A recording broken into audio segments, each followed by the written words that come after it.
When people ask me about the worst day of my life, they expect me to talk about losing my husband, or maybe when I got that cancer diagnosis at 73.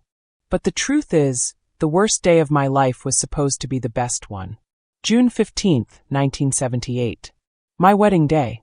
I was 22 years old, wearing my grandmother's pearl necklace and a dress I'd saved up for 6 months to buy.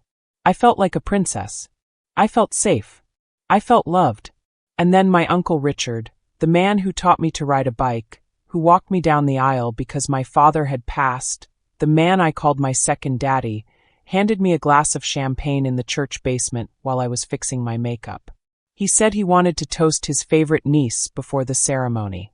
I trusted him completely. I drank every drop. 20 minutes later, I could barely stand up.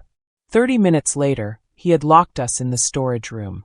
And what he tried to do to me in that room, on my wedding day, in my wedding dress, would have destroyed me forever. But something happened that day that I never saw coming. Something that saved my life and changed everything I thought I knew about good and evil, about family, about who you can really trust when your world falls apart. This is that story. I'm 87 years old now, and I've told this story exactly 3 times in my life. Once to the police, once to my therapist 30 years later, and now to you. Because what happened in that storage room, and what happened after, needs to be heard. My Uncle Richard thought he had me cornered. He thought he had planned everything perfectly. He thought nobody would believe a confused, drugged bride over a respected member of our church community. He was wrong about a lot of things that day. You see, there was someone else in that church who had been watching him. Someone who knew exactly what kind of man he really was. Someone who had been waiting for the right moment to act. And when that moment came, when I was at my weakest and most vulnerable, this person didn't hesitate. They didn't call for help. They didn't run to get other people.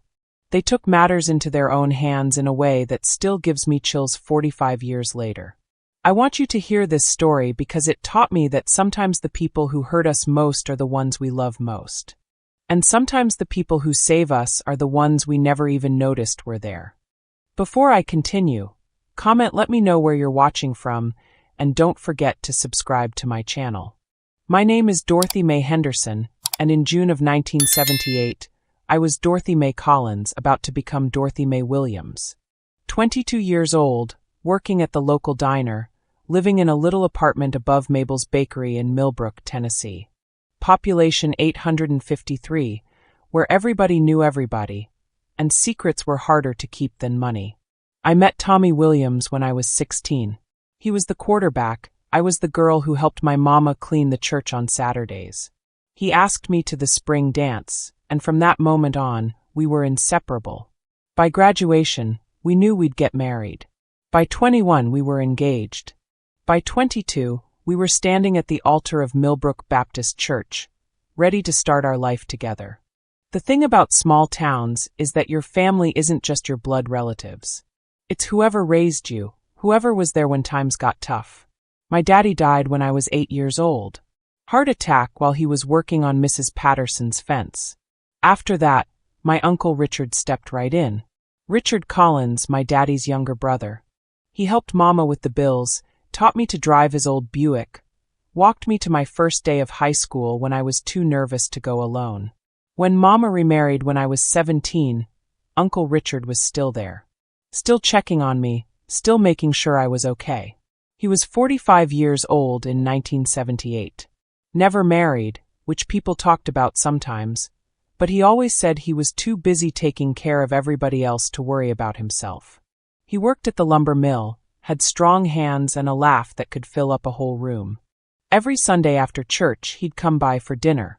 Every Christmas, he brought the biggest presents. When Tommy asked for my hand in marriage, he asked Uncle Richard first, because that's what felt right. The morning of my wedding, June 15th, Uncle Richard showed up at 7 a.m. to help set up the church. The ceremony wasn't until 4 in the afternoon, but there was so much to do. Flowers to arrange, chairs to set up, tables to organize in the fellowship hall for the reception. My mama was running around like her hair was on fire. My 3 bridesmaids were gossiping and painting their nails, and I was trying to stay calm while my stomach did flips. Uncle Richard found me around noon, sitting on the steps outside the church, just trying to get some fresh air. I was already in my slip and robe, my hair done up in curls that had taken my cousin Lisa 2 hours to perfect. "Getting cold feet, sweet pea?" he asked, using the nickname he'd called me since I was little. "Just nervous," I told him. "Good nervous, though." He sat down next to me on those concrete steps, and I remember thinking how nice it was to have a quiet moment with him. In a few hours, everything would change. I'd be Mrs. Williams instead of Miss Collins. I'd be moving into Tommy's house across town. Things would be different. "You know I'm proud of you, don't you?" Uncle Richard said. "Your daddy would be proud too." I started crying then, because I missed my daddy something fierce on that day. Uncle Richard put his arm around me, and it felt safe and familiar, like it always had. "Now don't you go messing up that pretty makeup," he said. "Tell you what, after you get dressed, meet me in the basement. I've got a bottle of champagne down there, and I want to make a proper toast to my favorite girl before you become Tommy's wife." That should have been my first warning. Uncle Richard never drank. Never. Not even beer at 4th of July barbecues. But I was so caught up in the emotion of the day, so grateful for his kindness, that I didn't think twice about it. An hour later, I was in my dress. It was ivory satin with tiny pearl buttons up the back and lace sleeves that came down to my wrists. I felt beautiful. I felt ready. I felt like the luckiest girl in the world. I found Uncle Richard in the church basement, in the little room where they stored the folding chairs and Christmas decorations. He had a bottle of champagne open and 2 glasses waiting. "There's my beautiful bride," he said, and his smile was so warm, so genuine, that I hugged him tight. "Thank you for everything, Uncle Richard," I said. "For taking care of me all these years. For being like a daddy to me. Anything for you, sweet pea," he said. "Anything." He handed me the glass of champagne. It was cold and bubbly and tasted a little bitter, but I figured that's just how champagne was supposed to taste. I'd never had it before. "To Dorothy May," he said, raising his glass. "May all your dreams come true." I drank the whole glass. Every drop. Because he was my uncle, and I trusted him, and it never occurred to me to do anything else. 5 minutes later, my head started feeling fuzzy. 10 minutes later, my legs felt like rubber. 15 minutes later, when I tried to stand up to go back upstairs, the room started spinning. "I think something's wrong," I said, but my voice sounded strange to me, like it was coming from far away. "You're just nervous, sweet pea," Uncle Richard said. But his voice had changed too. It was softer, quieter, and there was something in his eyes I'd never seen before. "Why don't you sit back down for a minute?" That's when I knew. Even through the fog in my brain, even though I could barely think straight, I knew something terrible was about to happen. I tried to stand up again, but my knees buckled. Uncle Richard caught me, his hands on my arms, and I should have felt grateful. Instead, every alarm bell in my body started going off at once. "Easy there, sweet pea," he said, but he wasn't helping me toward the door. He was guiding me toward the back corner of the room, where there was an old couch that the church kept for when people needed to lie down during long services. My vision kept going in and out of focus. 1 second I could see clearly, the next everything looked like I was underwater. But I could hear perfectly fine. I heard him lock the door. I heard the click of that lock as clear as a gunshot. "Uncle Richard?" My voice came out all slurred and thick. "I need to go upstairs. The wedding. The wedding can wait," he said. "You need to rest first. You're not feeling well." But I was starting to remember things. Little things that hadn't made sense at the time. The way he'd looked at me when I turned 16 and started developing curves. The way he'd find excuses to hug me a little too long. The way he'd show up at my apartment sometimes when Tommy wasn't there, always with some reason why he needed to check on me. "I want to go upstairs," I said, trying to pull away from him. But my arms felt like they were made of lead. "In a minute, sweet pea. Just sit down for a minute." He pushed me gently onto that old couch, and I sank into it like quicksand. I tried to get back up, but my body wouldn't cooperate. It was like my brain was sending signals to my muscles, but the messages were getting lost somewhere along the way. That's when he sat down next to me, Too close. Way too close. You know I've always loved you, don't you, Dorothy May? He said, and his voice had gone soft and strange. Ever since you were a little girl. But especially these last few years, watching you grow into such a beautiful woman. I knew then. Even through the fog in my head, I knew exactly what was happening. This man who had raised me, who I had called my second daddy, who I had trusted more than anyone in the world except maybe Tommy, had drugged me. On my wedding day.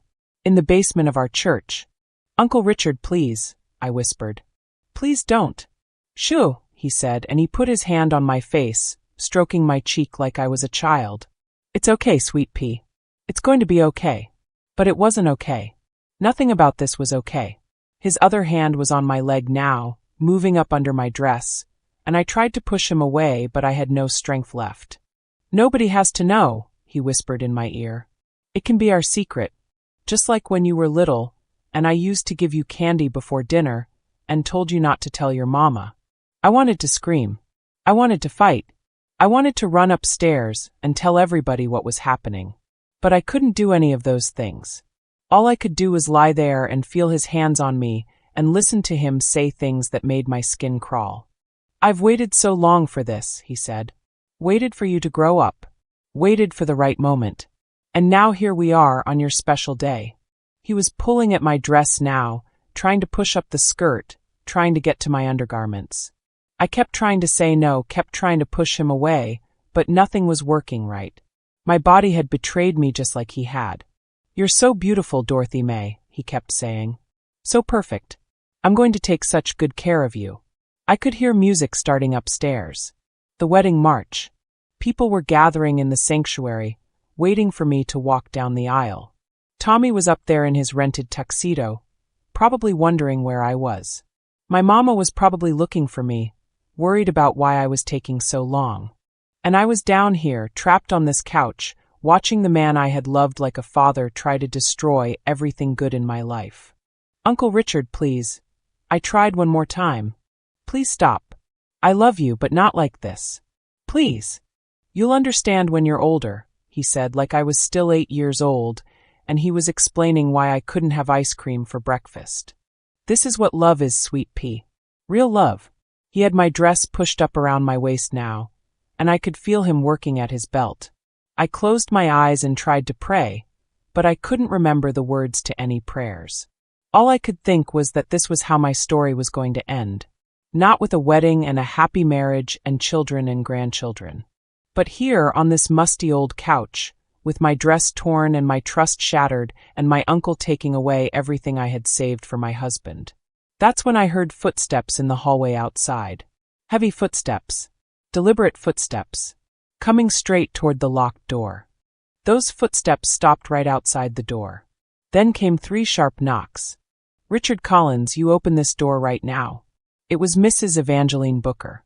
73 years old, barely 5 feet tall, with gray hair always pulled back in a tight bun and wire-rimmed glasses that made her look like a librarian. She'd been cleaning the church every Wednesday for 30 years, and she had a key to every door in the building. Uncle Richard froze. His hands stopped moving. For a second, neither of us breathed. Richard, I know you're in there. I can hear you. Mrs. Booker had never liked Uncle Richard. I'd always wondered why, because everybody else thought he was wonderful. But whenever he came around the church, she'd get this look on her face like she'd smelled something rotten. She'd watch him when she thought nobody was looking. And apparently, she'd been watching him today too. Go away, Evangeline, Uncle Richard called out. We're having a private conversation. Open this door or I'm getting my key. I tried to call out to her, tried to say help me, but my voice wouldn't work right. All that came out was a weak little sound like a kitten mewing. But Mrs. Booker heard it. Dorothy? Dorothy, honey, are you okay?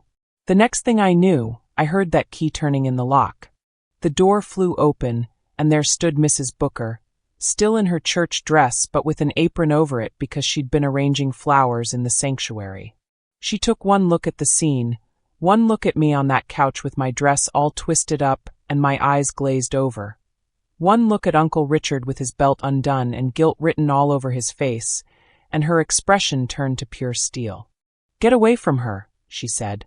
Her voice was quiet, but there was something in it that made Uncle Richard actually back up a step. "Now, Evangeline, this isn't what it looks like," he started to say. "I know exactly what this looks like," she said. "I've been waiting 40 years for this moment, Richard Collins." 40 years? What did that mean? Uncle Richard was trying to smooth everything over, the way he always did when there was trouble. "Dorothy got a little dizzy, so I brought her down here to rest. She's just nervous about the wedding." Mrs. Booker walked over to me and knelt down beside the couch. She put her hand on my forehead, then looked at my eyes. "Child, what did he give you to drink?" I tried to answer, but the words got all tangled up in my mouth. "Champagne," Uncle Richard said quickly. "Just a little champagne to celebrate." Mrs. Booker picked up the glass from the side table and smelled it. Her face got even harder. "You lying piece of trash," she said. "This isn't just champagne." Then she did something I'll never forget as long as I live. This tiny old woman, who I'd always thought was quiet and harmless, stood up and walked straight over to Uncle Richard. She grabbed him by the shirt collar with both hands and shoved him against the wall so hard that the whole room shook. "You think I don't know what you are?" she said. "You think I haven't been watching you all these years?" "Evangeline, you're making a mistake," Uncle Richard said, but for the first time in my life, I heard fear in his voice. "The only mistake I made was not stopping you sooner," she said. "But I'm stopping you now." She was still holding him against that wall, this woman who barely came up to his shoulder, and he wasn't even trying to fight back. There was something about her, some kind of authority or power, that had him completely frozen. "My sister Margaret was 16 years old when you did this to her," Mrs. Booker said. 1948. At the church picnic. "You gave her lemonade with something in it, just like you gave Dorothy champagne with something in it." I felt like I'd been slapped. Margaret Booker. I knew that name. There was a gravestone in the cemetery with that name on it. Died in 1949, at 17 years old. "Margaret died that winter," Mrs. Booker continued. "Pneumonia, the doctor said. But I knew better. She never got over what you did to her. Never got her strength back. Never trusted anybody again. She just faded away, and I watched it happen." Uncle Richard was shaking his head. "That's not true. I never touched Margaret." "You're a liar then, and you're a liar now," Mrs. Booker said. "But I was too young then to do anything about it. Too scared. Too worried people wouldn't believe me. Well, I'm not too scared anymore." She let go of his shirt and stepped back, but she kept her eyes locked on his. "Here's what's going to happen, Richard. You're going to walk out of this church right now. You're going to get in your car and drive away. And you're never going to come back to Millbrook again. Ever. You can't make me leave," Uncle Richard said, but his voice was shaky now. "Oh yes, I can," Mrs. Booker said. "Because if you don't leave, I'm going to tell everybody in this town exactly what you are. I'm going to tell them about Margaret. I'm going to tell them about Dorothy. And I'm going to tell them about every other girl you've ever hurt, because I know there have been others." She walked over to me and helped me sit up straighter on the couch. "And then," she said, still looking at Uncle Richard, "I'm going to call Sheriff Morrison and tell him what I found in this room. And you know what he's going to find when he tests what's left in that champagne glass. Because I know you, Richard. I know exactly what you put in there." Uncle Richard's whole demeanor changed then. The fake concern, the gentle voice, all of it disappeared. What was left was something cold and calculating that I'd never seen before. "You don't know what you're talking about, you crazy old woman," he said. "Margaret Booker was a troubled girl who made up stories for attention. Just like Dorothy's making up stories right now. I'm not making up anything," I managed to say, though the words came out slurred. But hearing him lie about what had just happened, hearing him try to twist it around, gave me a spark of anger that cut through some of the fog. "See," Uncle Richard said, pointing at me. "She's drunk. She's confused. She probably doesn't even remember what really happened." Mrs. Booker walked over to the side table and picked up that champagne bottle. She held it up to the light and swirled what was left in the bottom. "Chloral hydrate," she said. "That's what you used, isn't it? Same thing you used on Margaret. Same thing my husband used to give to horses before the veterinarian came to treat them. Puts them right to sleep. How did she know that? How did this quiet church lady know about horse tranquilizers? You're out of your mind, Uncle Richard said. But he was looking at that bottle like it might explode. My husband was a veterinarian for 43 years, Mrs. Booker said. I know what chloral hydrate smells like. I know what it does. And I know it's illegal to give it to people without their knowledge. She set the bottle down and walked back over to Uncle Richard. The thing is, Richard, I've been waiting for you to do this again. I knew you would eventually. Men like you always do. So I've been prepared.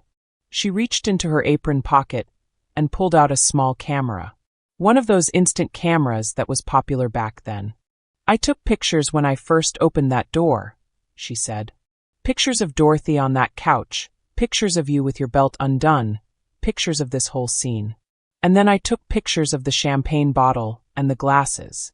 Uncle Richard lunged toward her, trying to grab the camera, but Mrs. Booker was quicker than she looked. She stepped aside and he stumbled into the wall. You want to try that again? She asked. Because I've also got Deputy Hayes waiting right outside in the hallway. He's been there the whole time. My heart jumped. The police were here? Deputy Hayes. Uncle Richard's face went white. That's right. I called him 20 minutes ago when I saw you leading Dorothy down here. Told him I was worried about a situation developing. He's been listening to every word through that door. I could hear footsteps in the hallway again. Heavy boots this time. Mrs. Booker? A man's voice called out. Everything all right in there? Come on in, Deputy, she called back. The door opened and in walked Deputy Tommy Hayes, a man I'd known my whole life. He was about 35, married to my second cousin, and he looked about as serious as I'd ever seen him. What's the situation here? He asked, but his eyes were already taking in the scene. Me on the couch with my dress twisted up. Uncle Richard with his belt hanging loose. The champagne bottle and glasses. Mrs. Booker standing there like an avenging angel. Richard Collins drugged this girl and was attempting to assault her. Mrs. Booker said matter-of-factly. I have photographs of the scene and a bottle of champagne that I believe has been laced with chloral hydrate. Now hold on, Uncle Richard said, trying to summon up that charming smile. Tommy, you know me. I've known Dorothy since she was born. I was just trying to help her calm down before the wedding. She got nervous and had too much to drink. Deputy Hayes looked at me. Dorothy, can you tell me what happened? I tried to sit up straighter. The anger was helping clear my head a little, and I was determined to get the words out right. He gave me champagne, I said slowly. Said it was to celebrate. But something was wrong with it. Made me dizzy. Then he locked the door and he touched me. Tried to. I couldn't finish the sentence, but I didn't need to. She's confused, Uncle Richard said quickly. She's been drinking and she's nervous about getting married. Sometimes people imagine things when they're under stress. That's when something inside me snapped. Hearing him stand there and lie, hearing him try to make me sound crazy, hearing him dismiss what he'd done like it was nothing, I found strength I didn't know I had. I am not confused, I said, and my voice came out stronger than it had since I'd drunk that champagne. You drugged me. You locked that door. You put your hands on me. I tried to stand up, and this time my legs held me, even though I was shaky. Mrs. Booker moved to support me on one side. You are a liar, Uncle Richard, I said, and it felt powerful to call him out directly. You're a liar and you tried to hurt me on my wedding day. In our church. Dorothy, please, Uncle Richard said, trying to use that gentle voice again. You're upset. You're not thinking clearly. I'm thinking just fine, I said. And I remember everything. Every word you said. Every place you touched me. Everything you tried to do. Deputy Hayes was writing in his notebook. Richard, I'm going to need you to come with me to the station. This is ridiculous, Uncle Richard said. You're going to arrest me based on the word of a hysterical bride and a bitter old woman? That's when Mrs. Booker surprised me again. She walked over to a filing cabinet in the corner of the room and pulled out a manila folder. I've been keeping records, Deputy Hayes, she said. Every girl in this town who's ever come to me with stories about Richard Collins. Every incident I've witnessed. Every suspicion I've had. It's all right here. She handed him the folder. There are 7 other girls spanning 23 years. I couldn't prove anything before, but I documented everything. Uncle Richard's face changed completely then. The mask came off, and what was underneath was ugly and mean. "You vindictive old witch," he snarled. "This is all lies. All of it. Then you won't mind coming down to the station for questioning," Deputy Hayes said. "And you won't mind if we test that champagne bottle for drugs." Uncle Richard looked around the room like he was trapped, which I suppose he was. His eyes landed on me, and for a second I saw something that looked almost like regret. "Dorothy," he said quietly. "Sweet pea. I never meant for this to happen. I love you so much." "That's not love," I said. "That's not even close to love." And then I did something I'd never done before in my life. I walked over to Uncle Richard, pulled back my hand, and slapped him as hard as I could across the face. The sound echoed through that little room like thunder. "Don't you ever call me Sweet Pea again," I said. Deputy Hayes put handcuffs on Uncle Richard right there in the church basement. I watched those metal cuffs click around his wrists, and I felt something I'd never experienced before. Not quite satisfaction, but a kind of relief that went deeper than anything I could put words to. "Richard Collins, you're under arrest for assault and administering a controlled substance without consent," Deputy Hayes said. "You have the right to remain silent." As he read Uncle Richard his rights, I could hear voices upstairs getting louder. The wedding guests were getting restless. Someone was probably wondering where the bride was. Mrs. Booker handed me a small mirror from her purse. "Fix your hair, child. Straighten your dress. You've got a decision to make." I looked at myself in that mirror. My makeup was smeared, my hair was messed up, and my dress was wrinkled. But my eyes looked clearer than they had in an hour. "What decision?" "Whether you want to get married today or not," she said. "Because that young man upstairs deserves to know what happened to his bride. And these wedding guests deserve to know what kind of man they've been welcoming into their homes all these years." Deputy Hayes was leading Uncle Richard toward the door, but I stopped them. "Wait," I said. "I want everyone upstairs to see this." "Dorothy, you don't have to do that," Deputy Hayes said gently. "We can take him out the back way." "No," I said, and I meant it. Mrs. Booker's right. People need to know the truth. They need to see who he really is. So we all walked upstairs together. Me in my wedding dress, Mrs. Booker in her church clothes with that manila folder under her arm, Deputy Hayes in his uniform, and Uncle Richard in handcuffs. When we got to the sanctuary, the whole place went dead quiet. 200 people turned to stare at us. I could see Tommy at the altar, still in his tuxedo, his face confused and worried. I could see my mama in the front row, her hand over her mouth. I could see all my aunts and uncles and cousins, all the neighbors and church friends who had known Uncle Richard their whole lives. "Folks," Deputy Hayes announced, his voice carrying through the whole sanctuary, "I need you all to stay calm. There's been an incident, and I'm placing Richard Collins under arrest." The gasps and murmurs started immediately. People stood up to get a better look. Someone in the back called out, "Arrested for what?" I walked down that aisle, the same aisle I was supposed to walk down in my beautiful white dress to marry the man I loved. But instead of carrying flowers, I was carrying the truth. "He drugged me," I said, and my voice was strong enough for everyone to hear. Uncle Richard put something in my champagne and tried to force himself on me. In the basement of this church. On my wedding day.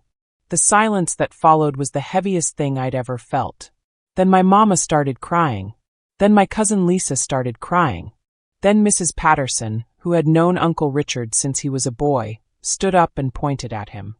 "I knew something was wrong with you," she said. "I knew it. The way you looked at girls. The way you always found excuses to be around them." Other voices started joining in. "My daughter Sarah always said you made her uncomfortable. Remember when Jenny Morrison wouldn't go to church for 6 months? Right after you started helping with the youth group. That time my granddaughter said you touched her shoulder too long at the church picnic." Mrs. Booker stepped forward and held up that manila folder. "I've been keeping records," she announced. 7 different girls over 23 years. All of them came to me with stories about Richard Collins. All of them too scared to come forward officially. She opened the folder and started reading names. Girls I'd grown up with. Girls who had moved away from Millbrook suddenly. Girls who had stopped coming to church. Girls who had never seemed quite the same after whatever had happened to them. The murmurs turned to angry voices. People were standing up now, moving toward us, and I could see the fury on their faces. Not at me, but at Uncle Richard. "How could you?" my mama cried out. "Richard, how could you do this to our family?" To Dorothy. Uncle Richard just stood there with his head down, not saying anything. For the first time in my life, I saw him look small. Tommy came running down from the altar then, still in his rented tuxedo, and wrapped his arms around me. "Are you okay?" he whispered. "Are you hurt?" "I'm okay now," I said, and I realized it was true. I was okay. Not undamaged, not unchanged, but okay. "Ladies and gentlemen," Deputy Hayes called out, "I need you to let us through so I can get Mr. Collins to the station." But the crowd wasn't in a mood to let him through easily. Mr. Patterson, who owned the hardware store, stepped into the aisle. "Richard Collins, you are no longer welcome in this town," he said. "Even if you make bail, even if you beat these charges, you are not welcome here." "That's right," called out Mrs. Miller from the third row. "We don't want your kind around our children." One by one, people I'd known my whole life stood up and told Uncle Richard exactly what they thought of him. The man who had been respected and liked and trusted by everyone in Millbrook was being exposed as the predator he'd always been. My cousin James, Uncle Richard's own nephew, stood up in the back row. "I'm ashamed to share your name," he said. "I'm ashamed to call you family." That seemed to break something in Uncle Richard finally. He looked up at James, then at my mama, then at me. "Dorothy," he said quietly. "I'm sorry. I'm so sorry. Sorry you did it, or sorry you got caught?" I asked. He didn't answer that question. Deputy Hayes finally got him through the crowd and out the church door. I could see through the windows as they put him in the police car. A bunch of people followed them outside to watch him get driven away. I stood there in the sanctuary in my wedding dress, surrounded by all the people who loved me. The people who believed me. The people who had stood up for me. Tommy took my hands and looked into my eyes. "Do you still want to get married today?" he asked. I looked around at the sanctuary, at all these faces looking at me with love and concern and support. I thought about what Uncle Richard had tried to take from me. My innocence, my trust, my wedding day, my future. "Yes," I said. "I absolutely do. Because if I let what he did stop me from marrying Tommy, stop me from having the life I wanted, then he would have won after all. And I was not going to let Richard Collins win." We took a 30-minute break while I went to the bathroom and fixed myself up. My cousin Lisa helped me redo my makeup and pin my hair back into place. My mama brought me a glass of sweet tea and held my hands while I drank it. "You don't have to do this today, baby girl," she said. "We can postpone. Everyone would understand." "Mama," I said, "if I don't do this today, I might never do it. And I'm not letting that man take away one more thing from me." Mrs. Booker appeared in the doorway of the ladies' room. She'd taken off her apron and smoothed down her gray hair. "How are you feeling, child?" "Scared," I admitted, "but determined." She nodded like that was exactly the right answer. "I want to tell you something," she said. "My sister Margaret, the one I mentioned downstairs, she was supposed to get married too, 3 months after Richard attacked her. But she called off the wedding. Said she couldn't bear the thought of a man touching her ever again. She sat down in one of the little chairs by the window. I've always wondered what would have happened if Margaret had found the courage to go through with that wedding. If she'd fought back against what Richard tried to steal from her. Maybe she would have lived longer. Maybe she would have been happier. "Mrs. Booker," I said, "why didn't you tell anyone about Margaret sooner?" "Because I was 17 years old, and he was a grown man, and people didn't believe girls back then," she said. "But I've been watching him ever since. Waiting. Hoping I'd get a chance to stop him before he hurt someone else." She reached into her purse and pulled out a small silver locket. "This was Margaret's," she said. "I want you to have it. For strength." I opened the locket. Inside was a tiny photograph of a young woman who looked a little like me. She had the same dark hair, the same stubborn chin. "She would be proud of you today," Mrs. Booker said. "Proud that you fought back. proud that you're not letting him win. I put the locket around my neck, right next to my grandmother's pearls. When we went back into the sanctuary, it was full again. Word had spread through town about what had happened, and people had come back. Some had even brought neighbors who hadn't been invited to the original ceremony. It seemed like half of Millbrook wanted to be there to support me. Pastor Williams, who had known me since I was baptized at age 8, came over and took my hands. "Dorothy, are you sure about this? There's no shame in waiting." "I'm sure, Pastor Williams. More sure than I've ever been about anything." Tommy was waiting for me at the altar, and when he smiled, I felt something inside my chest loosen up for the first time since I'd drunk that champagne. My mama walked me down the aisle since Uncle Richard had been my original escort. The organ played and people sang, and everything was exactly like we'd planned except for the part where my would-be rapist was sitting in jail instead of sitting in the front row. When Pastor Williams asked if anyone objected to the marriage, Mrs. Patterson called out from the congregation, "The only person who might have objected just got arrested," and the whole church erupted in laughter and applause. Tommy and I exchanged the same vows we'd written weeks earlier. We promised to love each other in sickness and in health, for better or for worse. But after what had just happened, those words meant something different. Something deeper. When Pastor Williams pronounced us husband and wife, the whole congregation cheered louder than they had for any wedding in Millbrook history. I think everyone understood that this wasn't just a wedding anymore. It was a victory. At the reception in the fellowship hall, Mrs. Booker sat at the head table with the wedding party. I'd asked her to stay, asked her to be my guest of honor, because she'd saved my life and I wanted everyone to know it. "Mrs. Booker," I said during the speeches, "I don't know how to thank you for what you did today." "You already did thank me," she said, "by not letting him win. We became close after that day. Real close. She taught me how to can peaches and make her famous dinner rolls. I helped her with her grocery shopping when her arthritis got bad. Every Wednesday, we'd meet for coffee and talk about everything and nothing. She lived until I was 38 years old. 16 years of friendship that might never have happened if not for what occurred in that church basement. When she died, I was one of the pallbearers at her funeral. I wore Margaret's locket, and I told everyone there about how Mrs. Evangeline Booker had saved my life, and probably the lives of other girls too. As for Uncle Richard, he was convicted on 2 counts of assault and 1 count of administering a controlled substance without consent. He got 8 years in prison, which seemed like both forever and not nearly long enough. He served 6 years with good behavior.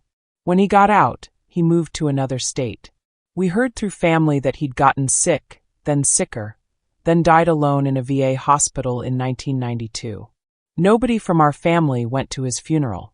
The other girls Mrs. Booker had documented never pressed charges, but several of them came to me over the years to say thank you for speaking up, for being the one who finally stopped him. Tommy and I stayed married for 56 years, until he passed away from lung cancer in 2034. We had 4 children, 11 grandchildren, and 6 great-grandchildren. We built a good life together, a happy life, despite how it started. But I won't lie to you and say what happened didn't affect me. I had nightmares for years. I couldn't drink anything unless I'd opened the bottle or can myself. I had trouble trusting people, especially men, especially family members. Tommy was patient with me. So patient. There were times in our marriage when I couldn't bear to be touched, couldn't stand to feel trapped or cornered. He learned to approach me carefully, to always make sure I felt safe, to never surprise me with physical affection. We went to counseling together in the 1980s when that became more acceptable. The therapist helped me understand that what happened wasn't my fault, that Uncle Richard's actions were about his sickness, not about anything I had done or failed to do. But you know what helped me the most? Mrs. Booker. The way she'd stood up to him without hesitation. The way she'd been prepared. The way she'd turned her grief about her sister into strength to protect other girls. She showed me that when someone tries to take your power away, the answer isn't to hide. The answer is to use whatever power you have left to fight back. I'm 87 years old now, and I've learned some things about life that I wish I'd known when I was 22. Things I want my granddaughters to know. Things I want every young woman to understand. The first thing is this: the people who hurt you aren't always strangers. They're not always the scary man in the alley or the creepy guy at the bar. Sometimes they're the people you love most.